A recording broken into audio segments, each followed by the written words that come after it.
I'm John Byrne with Poets and Quants. Welcome to Fridays with Sandy.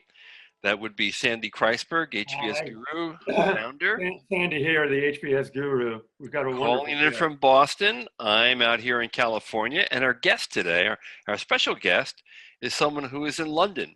She is an MBA applicant to London Business School and Cambridge Judge. And we're going to do a mock interview with her. She's got a really interesting background.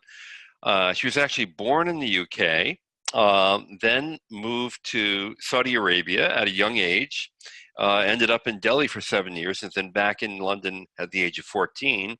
She is the co-founder of an educational startup. She has a 700 GMAT, and she has an undergraduate degree in mathematics, as well as, and I give you a lot of credit for this, a master's in actuarial science. Sandy, go to it. Hi, Nikki. Hello. For our folks watching, Nikki presents an interesting case of someone who was a math tutor and then turned that into a business, a very successful business. From a business school's point of view, she's someone who has never worked for an investment bank, never worked for a brand name company. So what they'll be searching for, and what we will be searching for in this mock interview, is just how real her company is and just how real she is and what her motives are. So let's kick it off, Nikki, with the first question that you're likely to get. Oh, hi, Nikki, thanks for coming by. This is a very interesting resume. Could you tell me what you've been doing since college and why? Sure. So I finished a maths degree at UCL, and afterwards I wanted to do something that allowed me to measure the impact I was having. I wanted to do something that mattered. So I became a maths tutor because I was able to actually find a lot of people who needed help. And funnily enough, I was able to charge quite a lot. I went from... You offered any jobs that you turned down when you were a senior in Yeah. college? I left a job at KPMG. Uh-huh. Was that a summer internship? No, it was a role. It was a graduate role in audit at KPMG London. Okay, so tell me your thinking there. You had a job with a big company and benefits and probably an okay amount of money, and your alternative was to be self-employed math tutor? Yes. So it was actually a pretty easy decision to make because I realized fairly quickly that I wanted to be able to do something that allowed me to say at the end of the day that I achieved this. And I don't feel like I was getting that at KPMG. I didn't feel like I was having... You mean you didn't feel you were going to get that? Yes. And I spoke to a lot of people. I didn't take the decision lightly. I spoke to many people who'd been through the process of KPMG, and they all gave me the same advice, that it's not going to change drastically. It might change in that, you'll still be in finance. And if something so perpendicularly different makes you happy, then try it and find a way to make it scalable and find a way to make it something that's successful. And that's what I was up for the challenge. The plan was never to be just a math tutor. I was really good at it. I charged £75 an hour and the London average is 30. So I was always looking for what I could do with it. How did you get customers? So the tutoring, the way that it worked in my area is there's a website that you can just put your profile up on. I never worked with an agency because I didn't want to give them 50%. They don't actually provide any value for that 50%. So I used that website. I put up a profile. I was very honest when I was starting out that I didn't have a lot of experience. I didn't charge very much. But then as I finished my degree and I got better at it, I got more clients. I encouraged people to leave reviews. I put my charges up. I found a way to do something that people would want to pay for. And they paid me for it. And it kind of just word of mouth spread. You broke away from you were very good at it. What was the secrets to your success? I think it was the key to success was to find a service as a tutor that I provided that no one else did, to take away from other tutors' work. And the simple thing with that was, it was quite simple really. It was to focus on how to get better grades at exams. A lot of tutors at the time that my students had. Sorry? What did the other ones focus on? I mean, they were helping kids with their homework. Whereas what I did was I taught the curriculum from scratch and I coordinated with the schools. to make sure that I taught everything before they did it in school. So when they did it at school, it was the second time they were doing it. What you're describing sounds wonderful, but it also sounds slightly incredible. How did you get contacts with the schools? So let me show you the journey here. So initially, I didn't make contact with the school. Let's say the first couple of years, because I didn't have the credibility to do so. I was simply helping kids cover the curriculum, not just with their homework, but taking charge. I would tell a parent, leave it with me. I'm going to assume they're not even going to school. Let me give you, you're great at this and you're a great presenter. And I don't think you're going to have any trouble with your interviews, but let me give you a tip. For the actual interview, what they're looking for is a conversation. What you're giving us is a kind of lecture. Okay. So make your answers more down to earth and more directly responsive to the question. Rather than saying, what's the ideal answer to this? Can I try again? Yeah, you certainly can. Okay. So a teacher actually reached out to me when a couple of students did really well. And she said, what have you done to Harry? You get the difference? Yes. So she contacted me and said, what have you done to Harry? He's doing really well. What's happened? Thank you for your help. And then she sent me 10 other students. And then the same next year. And then she referred me to her colleagues. And that's how it happened. So it grew that way. Yeah. Okay. So then tell me from that how you started your business. Yeah, but first tell me what name of the business is. Market? Mm-hmm. Is that the way you say it, or Market? Yeah. Market. What? Tell the folks out there what Market does. So Market's a website that high school British students use to get better at their A-level exams. And it mimics the presence of a tutor without using videos or any human presence at all. And the reason schools you're interviewing with know what A-levels are, for sure. Yeah. American hearers, that's kind of the exam at the end of high school. Yeah, okay. Very important exam at the end of high school. Yeah. Okay, So tell me what Market is. So see, this is frustrating. Your real interview is nothing but a set of interruptions. So okay. This is the reason you shouldn't plan on giving speeches. Okay. They're always interrupting. Okay. How I got into that? Well, they reached a point after 4 or 5 years of tutoring when I just couldn't drive around to everyone. The demand was higher than my time, than my availability. And I was looking at ways to do more of it and have more of an impact, because I was not happy with just 20 students a week. I wanted to do more. And I sat down with my best friend from university, and he suggested a few ways to use the internet. So Skype tutoring and stuff like that. And I always found that they would feel compromised, that I would be apologetic tutoring someone online because it's a compromised experience. You're not next to them. This is a low pass answer. I see it as going on forever. Okay. You got to get down to earth. You go, I was lucky that I was doing a lot of it. I was driving all around town. What made a real difference in my life was a friend introduced me to marketing on the internet. I started doing Skype. Oh no, that wasn't what happened. Sorry, I must have miscommunicated. Put simply, Charles suggested for me to use other tools and they weren't good enough. So he said, what would make you happy? Let's build it. And we built it. It was a summer project. It was a prototype. And then someone paid us for it and it turned into a company. Wow. John's impressed. I am impressed, actually. Yes, John has the same business model. Well, you could accuse me. So do I. So what? You started with a website or what? I still a web-based app, a website that looks pretty on your phone, basically. Uh-huh.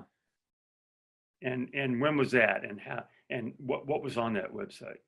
July 2014, 5 exam-style questions on A-level maths. It was pretty scrappy looking prototype, just about good enough for someone to try. We didn't think it would turn into a company. We just thought, here's a summer project. Did it have a revenue model? It didn't at all. We were gonna throw some spaghetti on the wall and make one up. We had to try it with people before we decided how we're gonna charge them for it. So it was a very exploratory process for the first year. So how did you start making money?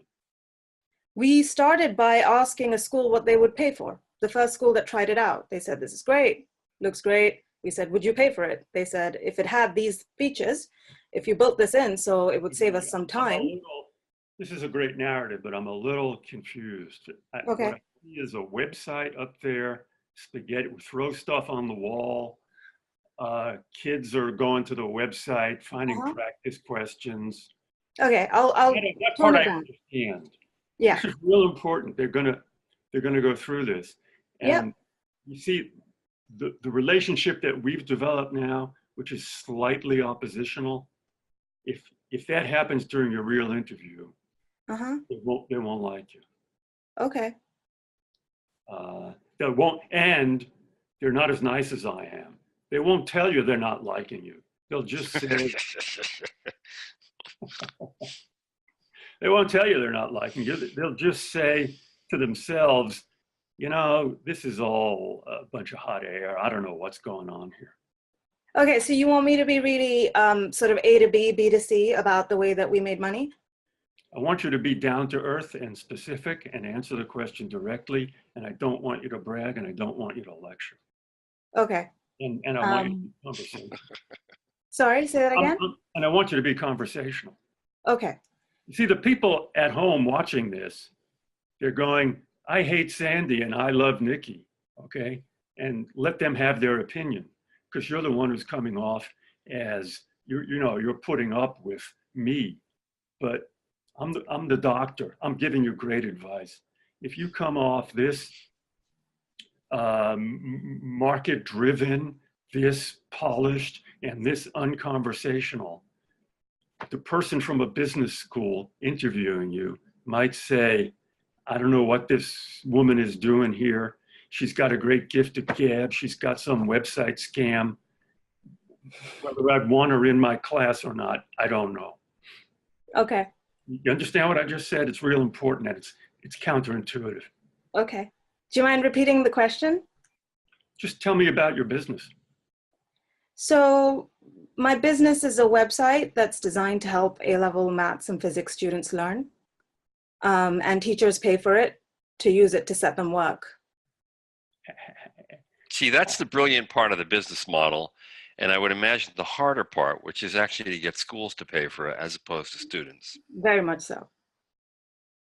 See, this is Mr. Nice Guy.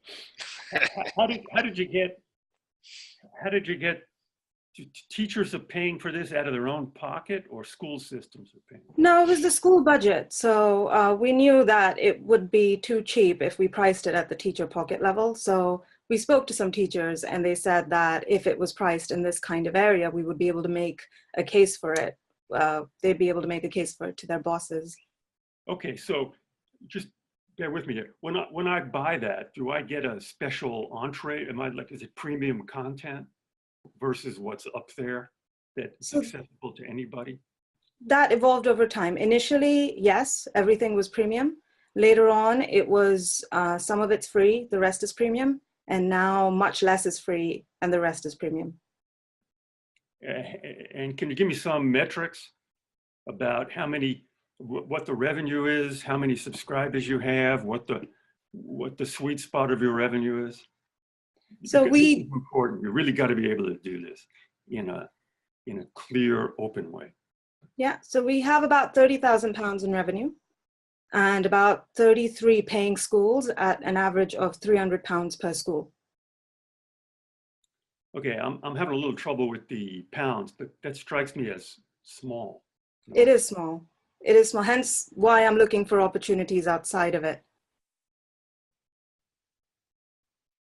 Okay, I would upfront that. When they ask you to talk about the business, I would upfront the revenue, because it's going to come out. And I read your essays, I read your resume, and I imagined something that was much, much, much bigger. Okay. And then to find out how small it is. This is just strategic advice on the facts in front of us. Mm-hmm. To find out how small it is after you've given a very powerful song and dance about, you know, having angel investors, okay, and things like that. You know, one doesn't associate an angel investor with a company that's going to have that little revenue 5 years out. So, making the presentation of your company, Okay. I would package it as something that was slow to get started,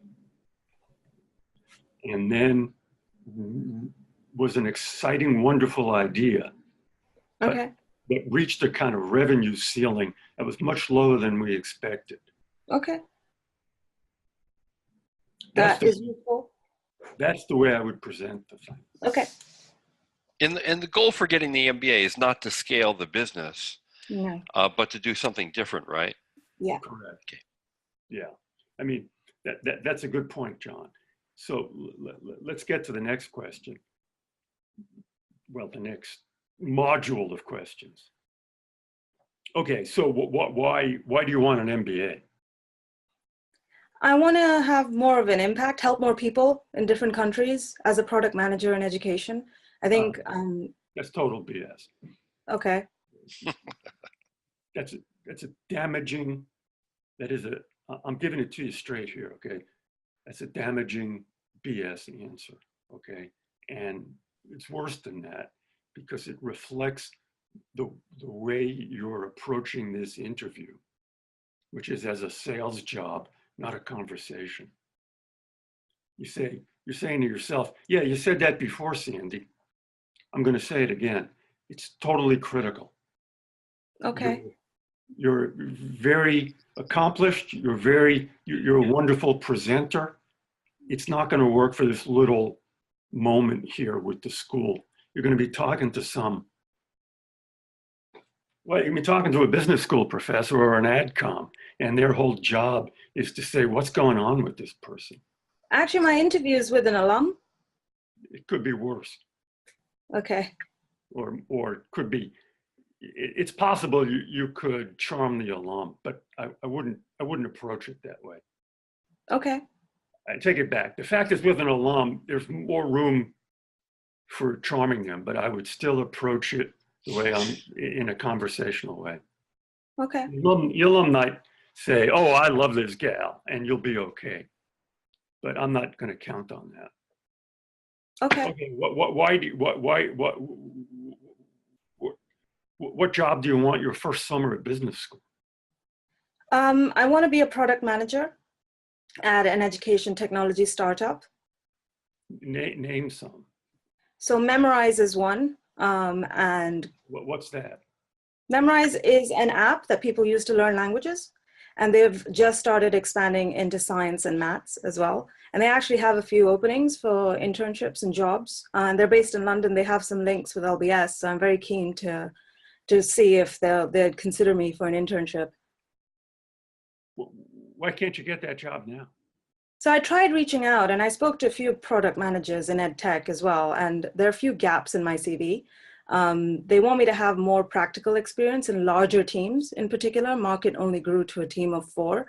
And they want some more, they want me to show a broader perspective on education outside of maths in the UK. So I know these gaps exist, and that's part of the reason why I'm looking at the MBA as a way to fill those. Okay, that was a good answer in the beginning, and then it got a little more highfalutin. But Okay. in the beginning, it was conversational and down to earth. You know, what exactly did they say? They said that firstly, in their jobs, they find that they have to work with a lot of different parts of the business. And because they have a lot of ownership, they often fall at not having authority. And because in my background, there's been a lot of authority. I've owned every business. I got no idea what you just said. Working with people is tough. That's what I'm trying to get at, especially if you're not the person who's hired them. You're in a company working with them. And to get things done, you have to kind of speak their language and understand their priorities, which you do a lot of as a product manager, to understand who are your customers, what do you need to build for them. You need to work with marketing and sales. So I want to learn that skill. Good. I wonder if the best answer is, and you, Sandy, you might know here, but she's had a great taste of entrepreneurship, but without ever having been exposed to a lot of the disciplines in business like marketing and strategy and accounting and finance. And those are holes in her background. And so she'd like to kind of leverage what she's learned, but gain these essential skills to move forward in her life. That's acceptable BS to why business school. The question I asked was much more corrosive and cynical. It was, why can't you get that job now? She said she spoke to people. Isn't that right, Nikki? Yeah. It is like two guys mansplaining over the subject here. Yeah, isn't that right? Yeah. You spoke to these people, and yeah. So the question was, why couldn't you get hired now? And so let's do it again. This is an important question and likely to come up. What's the answer? What did they say? They said that they'd like to see more practical experience in larger teams. They said your team at Market was too small. So you've done some great stuff, but it's too small scale. So they want to see me work on a larger team, and they want to see me understand how to work. Yeah, they did. I spoke to the chief of product at Newton, which is a very large ed tech company, and he said exactly that. He said that's the missing hole here. You really need to learn how to work with people and understand how to get things out of them that they don't necessarily want to do for you. So you need to kind of speak their language, be it marketing, sales, or development. And let me ask a question here. How is going to business school going to solve that problem? Well, I think learning about what marketing is and what finance is means that I'll understand how you need to work in bigger teams. Oh, yes. So at LBS in particular, there's an opportunity to do 2 internships, which is really exciting. And good answer. The way business school is going to solve that problem is I'm going to do an internship at companies that are big. Yeah, exactly. That's my plan. And I have a few in mind. Like what? Well, Memrise is one. Newton is another. They have a London office, and Coursera is another. I might just go to Mountain View and try that out. Say hello to John. He's in that time zone. I'll buy you lunch. You've never done that for me, so. Good. Okay, so what you need to do, I'm going to finish up with some generic questions, but what you need to do is really get your story straight. You've got to be able to give a quick narrative about why you succeeded as a private tutor, how you started the company, what the company does, and you have to address, look, this is my advice. If you're not comfortable with it, don't take it. You've got to address the small size of it. I would do that up front. No, I agree. I was totally unaware that didn't come across, so I completely agree that it makes sense. And I think that's a good idea, to be proactive and put it out there up front and actually turn it into a positive, because in a way what you've seen is you've created a successful business, but it's limited in scale. And you want to go to business school to John, be quiet. Get the skills you don't have. The resume says you earned you raised 320,000 pounds. Yes. From angel investors. And correct. What's your current, that gave me the idea that if you were able to raise 320,000 pounds, that the revenue would be more than 30,000 pounds? That's not, I would contest that correlation there, because there are companies who've raised millions and never made any money. So yeah, like some very famous ones. That's true. Maybe like Google or something, right? But we're not looking at your company. Well, no, I mean smaller ed tech companies as well. Education, the space in itself is, people don't necessarily give you money just purely for the. Yeah, oh, good. get that into part of your story about the company. We raised a Okay. lot of money, which is very difficult to do in the ed tech environment because there's often a very long payout period. Yeah. Yeah. Okay. And That makes I sense. got tired of waiting. Like right now, after going, for this company for X years, we've got revenues of 33, what's the number? 30,000. 30,000 pounds. Yeah. So that way you've preempted it. Sure. Okay. And you should get in how much you raise, because that's also tells them a lot about your ability to sell. That makes it sound like you're for real. Yeah. Good. Okay. Let me ask you some just general questions. Okay. What did you find hard about leading this company, and what was easy? I found the hardest thing for me was dealing with uncertainty regularly. So we'd run out of money. We'd sometimes have 2 months until we ran out of money. And with a team of That's a 5. good answer. What I found hard was we were always running out of money. To start a company, that's all. I didn't realize. I was interested in teaching people math. Little did I know that when you start, no matter what company you start, it's the same company. It's called Raising Money Company. It's pretty tough. Yeah. Right. What did you find hard personally as a leader of 4 people? I take it this is your first leadership experience, and this is for real. Yeah. I think having clear vision and maintaining it. And what I mean by that is you'd be working on a project one week, and then all of a sudden you'd get in touch with a school who's willing to pay you $2,000 if you do this, and priorities shift.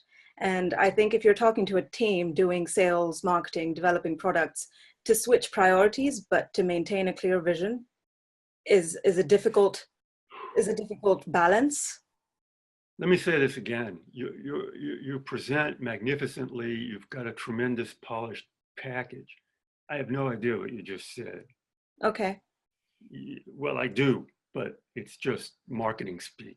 You really got to bring it down to earth in a person-to-person interview. The question was, what are you good at? You go, well, I was good at raising money. And what was difficult with the team was sometimes, there's a team of 4 people. And I'm the leader of the team, but I had to do different things every week and then tell the team, look, ladies and gentlemen, I realized last week I told you this, but we've got to switch to doing that. Okay. I may not win an election, but believe me, my answer is better. Okay. From the business. No, that makes sense. Good. Okay, so just give me a roadmap of why do you want an MBA? See if you can bang that out. Because the job I want to get after it, I'd be much better at getting it with one. I think pretty much everyone I've spoken to that has that job has an MBA, and some of them from LBS. Yeah, okay, that's a perfect answer. And what do you want? Okay, so I acknowledge that. What do you want to learn in business school? I want to gain a lot of practical experience to sort of bring the lectures to life, I suppose. And that would involve studying about marketing and finance and strategic innovation. I also want to get some international exposure. There are a few programs at LBS, like the Global Business Experience and the Exchange to Hong Kong, that would really benefit me to get me out of my UK bubble. Good. And that would really help. Good. Okay. Your answers always get better. So okay. If you want to practice, go through a list of standard questions, record yourself, and then memorize the last half. Don't memorize, but focus. Because what bit did you like? Your instinct is to, well, I've said it many times. Your instinct is to give a speech. Okay. Well, I have done a lot of pitching, so. Let me tell you, it'll serve you well in every part of your life, except for the 30 minutes you're going to be interviewed by these jokers. But that's the part we're preparing for. Don't you agree, John? Yeah, it's true. It has to flow like a nice conversation, and you need to be personal and turn down the sales job. Okay. Yeah. What would but you have professional presence. Oh, for sure. But yeah, which is really a big important part of what they're assessing in an interview as well. Okay. But she's different. She's never worked for a conventional company. True. The reason she has professional presence is she's been out there alone, okay, marketing herself, build it, those are all things that business schools claim to love, but they secretly are suspicious of. Yeah. This is true. Business school would much rather admit someone with 2 years of swallowing hard at a big 4 firm who then worked for an investment bank and doesn't have a personal preference. They love people like that. Self-made people like you who are spunky and can present very well. They're suspicious of people like that. They go, this sounds like a salesman who what you don't want them to say about you is, she sounds like a salesperson who's very good but has run out of things to sell. So she's looking to reboot herself here. Okay? Yeah. Got to make sure they don't say that. Okay. Okay, let me ask you some other standard questions here.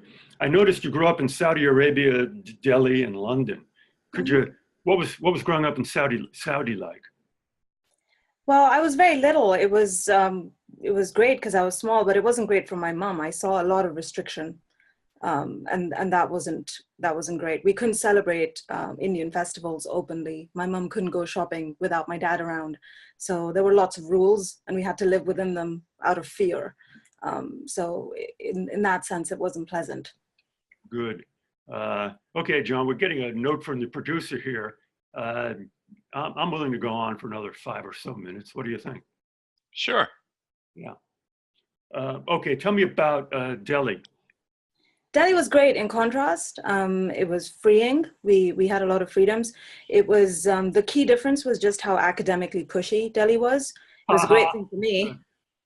I responded well to that, but my brother didn't as much. Okay, those are good answers. And then you moved to London when you're 14. So yes. What was their favorite question? Was that culture shock or? That was culture shock. It was a difficult time because it was just my mom and I and 2 suitcases. My brother was in the US studying, and we didn't even have a flat. We didn't have a house. So she first found a school, and she said, okay, this school looks great. Let's get the flat across the street. And that's pretty much how it happened. And then school was difficult because I was the foreign kid. It was a very small school, mostly British girls. So it was a big contrast for me. Okay, good. Okay. Give me a roadmap of after business school. So I'm assuming I'll get my dream job as a product manager in an ed tech company afterwards. And typically what happens within 5 years or 6 years, what I've seen of LBS graduates is they become either director or VP of product. It really depends on how big the company is and what kind of roles they have. And what that means is— Oh, the roadmap, you see, what you're doing is you're going off to describe a generic career. Okay.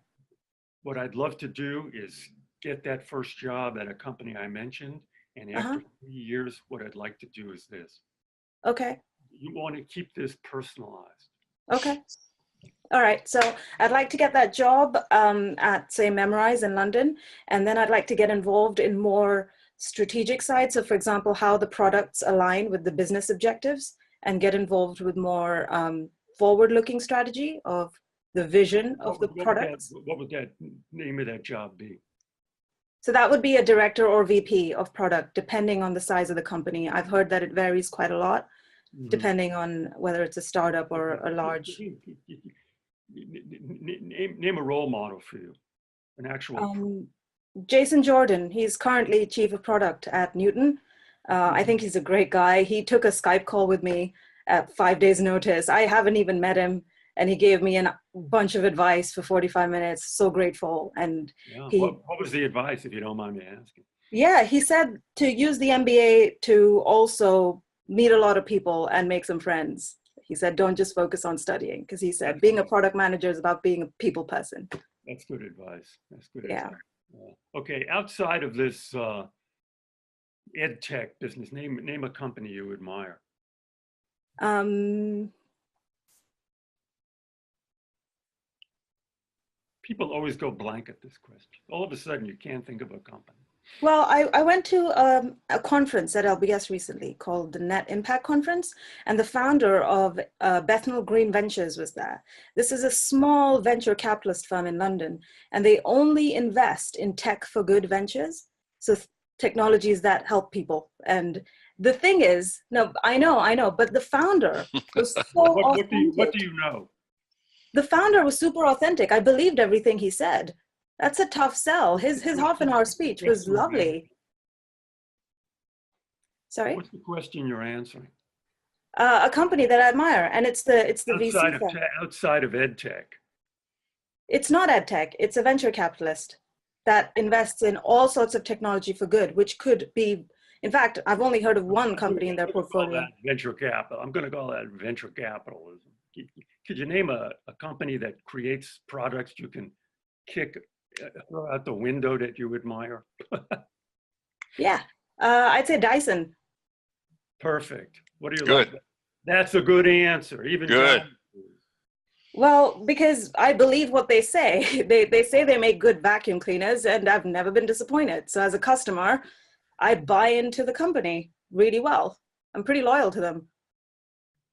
Okay, yes, the answer is I like Dyson. I like their advertising. I bought their products. Their vacuums do have stronger than others. And, and I admire, so that as a consumer, I like them. And I like them as a business analyst because, I don't know this, but, they've managed to carve out a niche in a very Crowded market. Crowded and old and established market. Yeah, when you think of innovations, you don't think of vacuum cleaners. So you should have at your fingertips companies and people you admire, both within your industry and without your industry. All right. Okay. I think we're there. I think, yeah, Dyson's a good way for a blowhard like me to wind up. Yes. Well, Nikki, thank you so much for partaking in this exercise. No, thanks for taking the time. I'm really grateful for it because Nikki, you're great. I was just protecting this little bit of downside that you're going to come off as too smooth, too marketing. I'm not the smooth person in a room ever. That's a good start. I really am not. So I'm really grateful that you pointed that out because I don't have a calibration for that. Good. Okay. The takeaway word, be conversational. Don't sell. Don't speechify. Maybe I need to not rehearse as much. Well, you can rehearse being conversational. I'm a great believer in rehearsals. Yeah, but there's a difference between being prepared and being canned. Right? Mm-hmm. Okay. Thank you. All right. Hey, thank you, Sandy. Thank you, Nikki. Good luck to you. I'm sure things will work out really well. And let us know how you do, incidentally. Sure. Yeah, and to everyone else out there, thanks for watching. Again, this is Fridays with Sandy. We'll be back next Friday with Sandy at 2 p.m. Eastern Standard Time to do either a mock interview or a handicapping. If you're interested in wanting to be our guest, just let us know in the comment section. Otherwise, have a wonderful weekend. Thank you.